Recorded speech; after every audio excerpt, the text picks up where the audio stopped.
Hello people of the internet. Today we are going to look at some simple redstone. I'm going to teach you how a repeater works, how a redstone comparator works, and how a copper bulb works, or mostly known as a copper lamp. Of course, we're going to grab a lever for power source. And I've saved a few loadouts so that you can see what we're going to need in my inventory.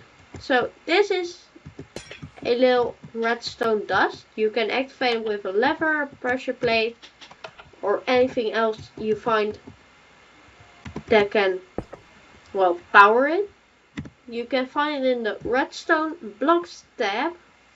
You can activate with a torch, a block of redstone, a target which will only activate for a certain amount of time, a pressure plate of which there are 3 different types, a scope sensor, buttons, levers of course, and other things we will learn about later, just like daylight sensors, strings and tripwire hooks, and trap chests of course. Observers we've learned about earlier, or we will learn about later, detector rails, and many more. So, we are going to learn about redstone dust and how to activate it. Just like I said earlier, you need a activating block, just like lever, button, pressure plate, trap chest, observers, all those type of things, so you can activate it. A repeater, because as you can see, these are assigned values. That's about how strong the signal is of a redstone dust. And as you can see, the further we go down until it hits 1, then it becomes 0, and then it can't power anything anymore. 1 can't power, 2 can't power, 3. Oh, wait. So we're going to put some repeaters here. You can see that 1 through 15, they all activate, but at 0, it doesn't. The thing with a repeater is it recharges the signal, even if it's from 1 all the way back to 15. I do use a little texture pack for my redstone, so you can actually see the numbers, as well as the numbers on repeaters. So what we're going to do right now is, as you can see, I'm just destroying a little bit of it, and if it's not connected, it has power of 0. If it becomes connected, it goes 1 down from the power source, in this case a lever. A observer gives a power of 15. So it can power a copper bulb, which we can use as an indicator.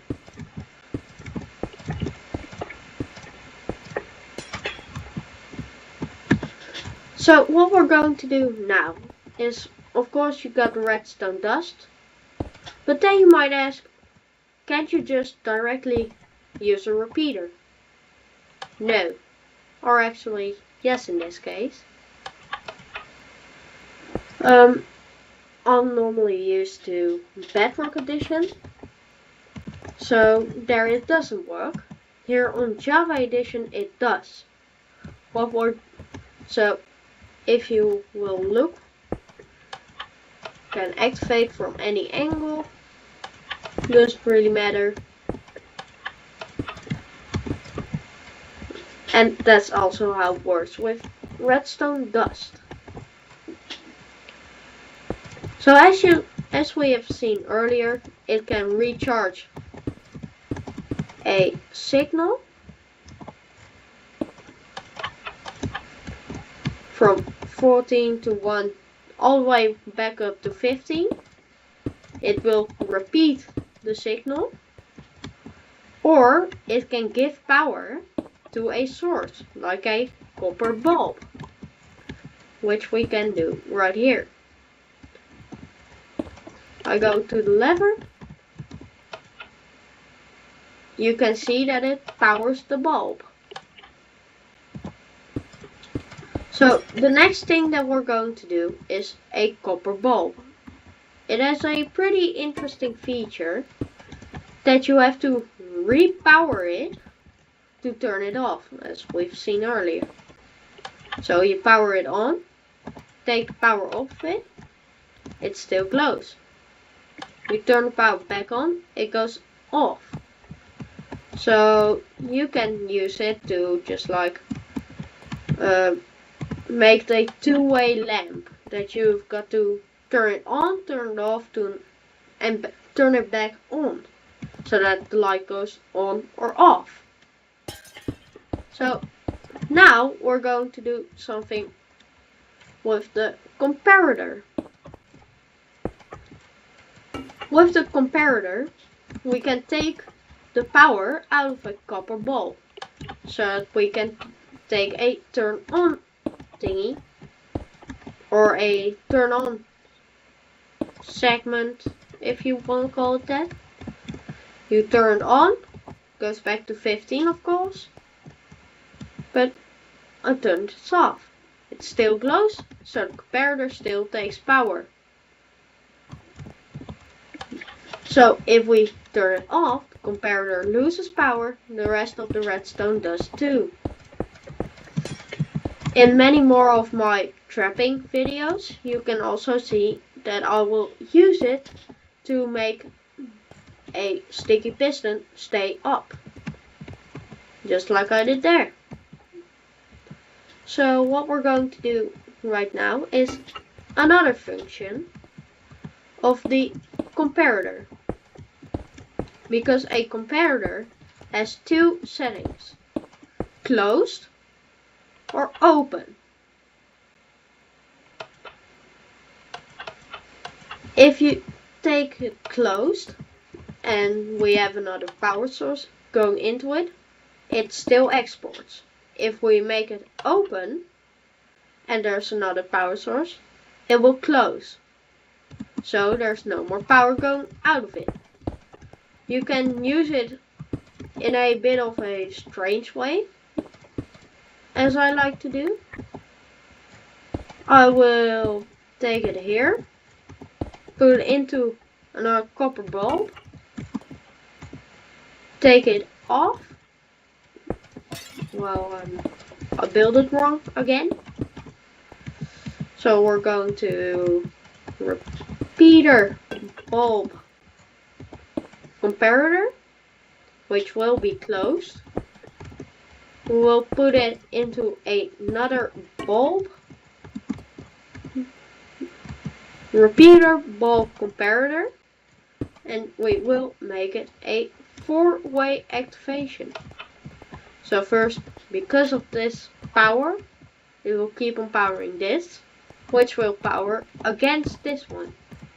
For easier representation, we will use a repeater. So even though this has lost power, these two are still on. What we're going to do now is power them again. This one now loses power anyways. That one loses power, but this one is still on. So we go turn on another time, and finally gives up power. Now if we turn back off and back on again, we've got the same thing.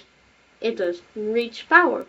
So you gotta flick the lever around 4 times to reactivate the power. You can use it in a base, so that you will need to flick the lever a certain amount of times, depending on how many bulbs you're going to use.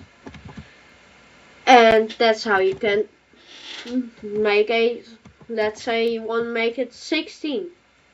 Then you have to put 4 bulbs? I don't know. I'm bad at math. But then you have to put around 4 or 8 bulbs, and then you have to activate them each time to deactivate another one. So that's this tutorial for the easiest on redstone. Of course, the comparator is a bit harder, but that's the tutorial. See you guys later.